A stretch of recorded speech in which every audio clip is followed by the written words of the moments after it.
Jadi Pak Kojim diminta tolong untuk ngejelasin setan itu hakikatnya apa, iblis itu hakikatnya apa, jin dan malaikat itu bener-bener ada sosoknya apa enggak, kok ada jin ini, jin itu, malaikat ini sampai malaikat Jibril sampai Ridwan, nah, Malik Ridwan itu hakikatnya apa, Pak Kojim? Iya, jadi gini, kembali lagi kalau orang Islam ya harus pertama pegang Al-Quran dulu. Okay. Karena seperti sudah saya sampaikan, hadis itu baru ya dicatat itu abad ketiga. Iya, iya. Jadi setelah masuk tahun ke-300 itu barulah ya ada orang mencatat hadis ya.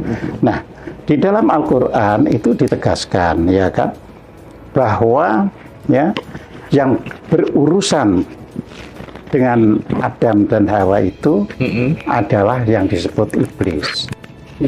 Ya, yang berurusan dengan Adam dan Hawa itu disebut iblis, ya kan?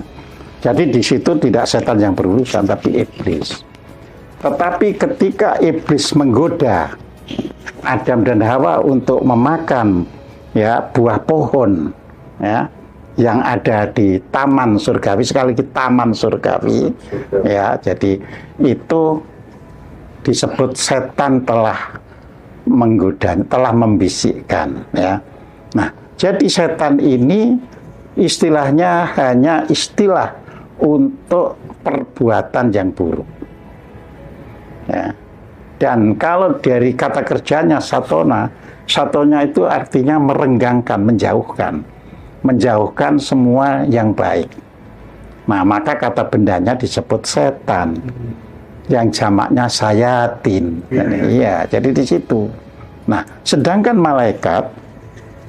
malaikat itu dari bahasa Arab malak ya atau malak ya. Jadi itu artinya utusan.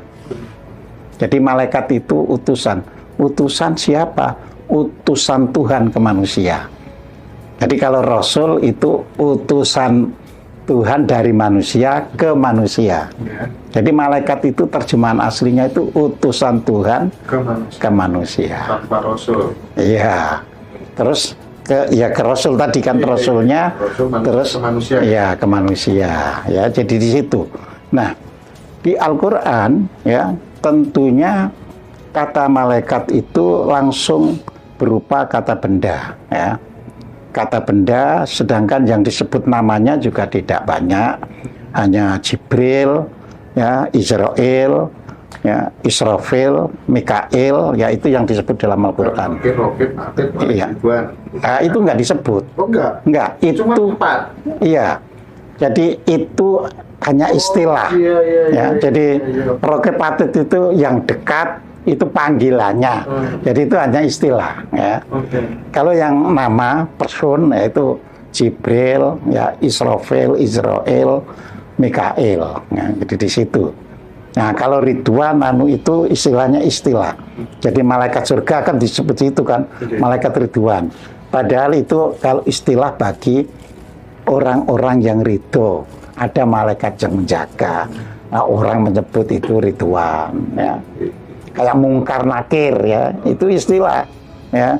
Jadi itu kan menanyai orang-orang yang sifatnya itu mengingkari kebenaran. Ya. Nah, makanya nakir ya itu artinya ya pengingkaran. Jadi nanyai orang-orang yang itu ya. Nah, jadi setan hanya merupakan istilah bagi perbuatan yang buruk. Jadi kalau toh ada personanya cuma iblis. Nah, jadi di situ ya. Jadi setan hanya itu. Nah, malaikat itu pun begitu. Itu hanya istilah Rasul. Ya, makhluknya sendiri ya makhluk gaib yang nanti di dalam hadis disebut dari cahaya. Nah, kalau apa itu jin ya, jin itu bahasa Arab. Itu artinya dari kata jannah ya. Jannah itu artinya tersembunyi. Jadi menjadi jin itu artinya makhluk yang tersembunyi ya. Dan perlu diketahui kosakata Arab jin itu banyak artinya ya, bisa jin itu tersembunyi diartikan sebagai makhluk halus, ya. Bisa jin itu juga diartikan sebagai stranger, orang asing, atau foreigner, ya, orang asing. Itu juga jin istilahnya. Nah, sayangnya ketika membaca Al-Quran sering kan penerjemah itu hanya ngambil satu arti, padahal konteksnya bisa berbeda-beda.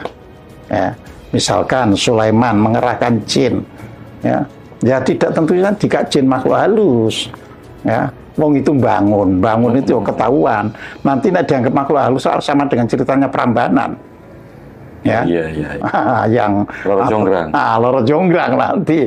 Apa bedanya dengan itu kan gitu. Ya. Padahal Al-Quran sendiri menyatakan dan Al-Quran itu bukan dongeng. Ya.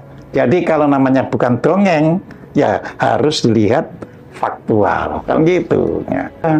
Jadi kita harus mendidik ya anak didik kita ke masa depan itu, selama kamu tidak melakukan keburukan, kejahatan, nggak ada neraka bagimu. Harus diajarkan begitu. Gitu. Kalau Jim, kalau di dalam Islam katanya kan telah kutiupkan ruhku gitu. Nah, ketika jasad fisik sudah tidak ada gitu ya, yang berurusan sama andai kata ini neraka itu benar-benar ada kan tinggal roh aja. Mana mungkin api neraka bisa membakar roh kan gitu. Pertanyaan logikanya atau bagaimana? Tentang kutiupkan ruhku itu juga barangkali ada enggak, sendiri. Karena di Al-Quran itu roh itu terbebas dari apapun. Jadi yang berurusan itu jiwa, nafas. Iya. Kalau roh itu bebas dari karena roh itu merupakan manifestasi ketuhanan. Jadi kutiupkan rohku ke dalamnya itu artinya aku pun hadir di dalam dirimu. Oke. Gitu. Jadi yang mempertanggungjawabkan itu jiwa. Jiwa. Jadi di situ makanya ada jiwa atau disebut nafsu itu ada kriterianya. Ada nafsu mutmainatnya, jiwanya itu sudah mutmainah. Ada nafsu amaroh, berarti jiwanya itu masih sering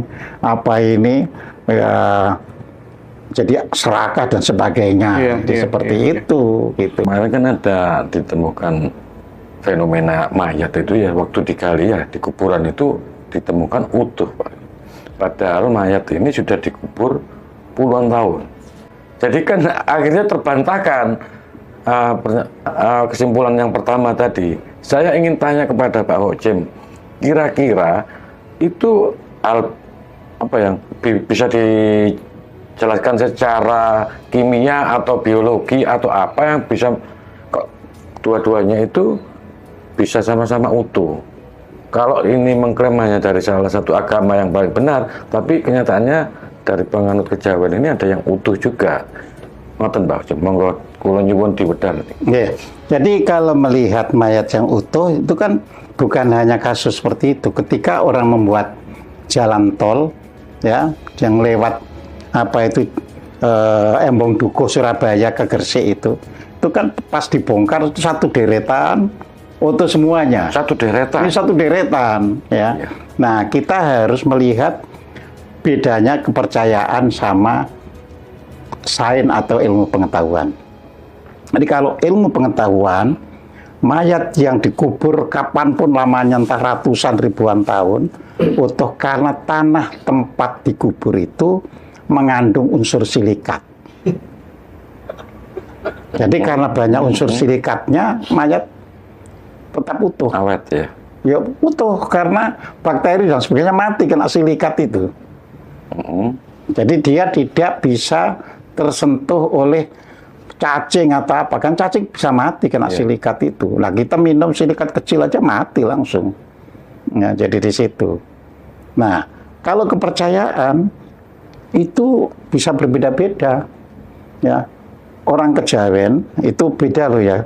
Kalau sampai ada mayat utuh berarti nggak diterima bumi. Karena apa? Karena orang Kejawen itu percaya pada moksa. Jadi orang yang dekat dengan Tuhan itu langsung dilenyapkan badannya. Nah, jadi seperti itu.